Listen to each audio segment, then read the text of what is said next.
Hey everyone, Ed Baker here. Welcome back to another video. Today, we're going to have a look at some of the best ways to train the hip flexors.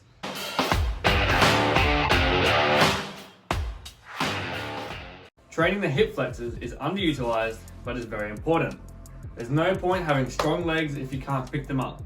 So if you're running and you're pushing your leg off the ground, called the recovery phase, it's your hip flexors that bring your leg up and allows you to be able to step forward. So in terms of running, it's very important to train the hip flexors. If you think about a vertical jump, it's the hip flexors that pull me down into that squat position before I jump, which stretches the tendons, allowing me to jump higher. So what is hip flexion? Well, when you bring your leg in front of you, that's called hip flexion. When you bring your leg behind, that is called hip extension. So the hip flexors, to stretch them, you put your hip into hip extension. Because the stretcher muscle or muscle group, you need to put it in the opposite of what it does. So the hip flexors, to be stretched, will go into hip extension. Quick anatomy session. There are many muscles that flex the hip, and these are actually called the hip flexor muscle group. Most of these muscles flex the hip up to, well, about hip height due to their attachment points. These are the TFL, rectus femoris, sartorius, pectineus, and even adductor longus. When people talk about hip flexor training and stretching, they're most likely talking about the iliacus and the psoas major, or the iliopsoas, which is the muscle that brings the leg higher than 90 degrees. A test to see if your hip flexors are functioning well is, you lift your leg up, hug your knee in, and when you let go, you should be able to hold your knee in that same position for about 5 to 10 seconds. If it starts to drop, or if it starts to cramp, you've got some hip flexor training to do. My favorite way to train the hip flexors is actually one of the first calisthenics skills people learn. It's the LSIT. The LSIT is an isometric position where the entire body weight rests on the hands with the torso held upright and legs held horizontally. The good thing about the LSIT is it's not only a great exercise to train the hip flexors, but it's a great skill for people to learn who are new to calisthenics. If planches and front levers seem way too daunting, try this first. The LSIT introduces you into manipulating and lifting your own body weight while maintaining core engagement and stability. It's the perfect stepping stone to a lot of advanced bodyweight exercises like the front lever, the back lever, and the bent arm planche, to name a few. Even though it's a beginner exercise, it's not easy.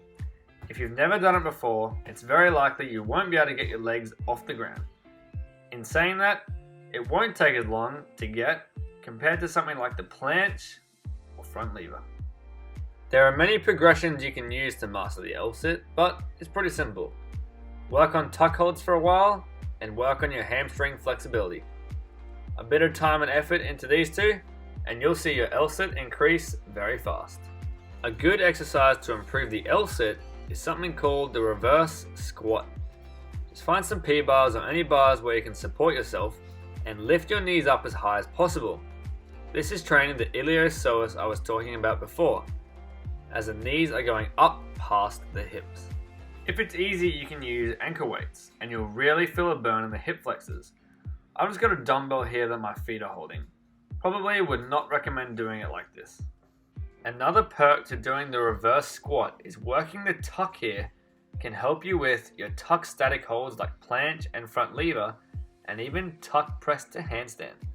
Another exercise that can help your LSIT and trains the hip flexors is lifting from support to LSIT. This and the reverse squat are both useful exercises that are different in their own way.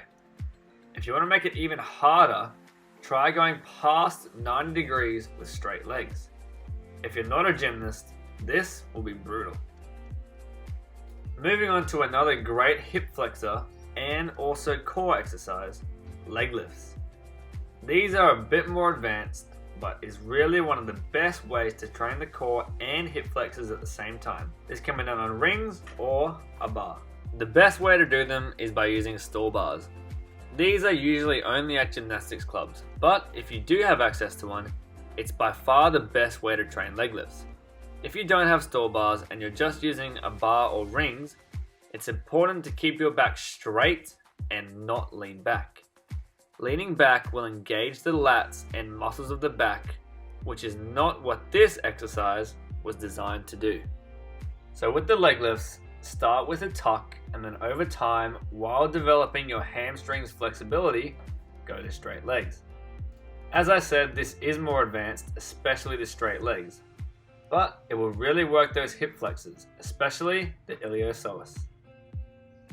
An even harder version of this is something called L to V leg lifts. This is definitely the hardest variation of any of these so far.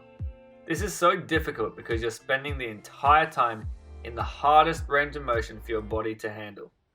Core compressions are another great way to train the hip flexors, but we'll save that for another video. Anyway, thanks for watching, and remember, never stop learning.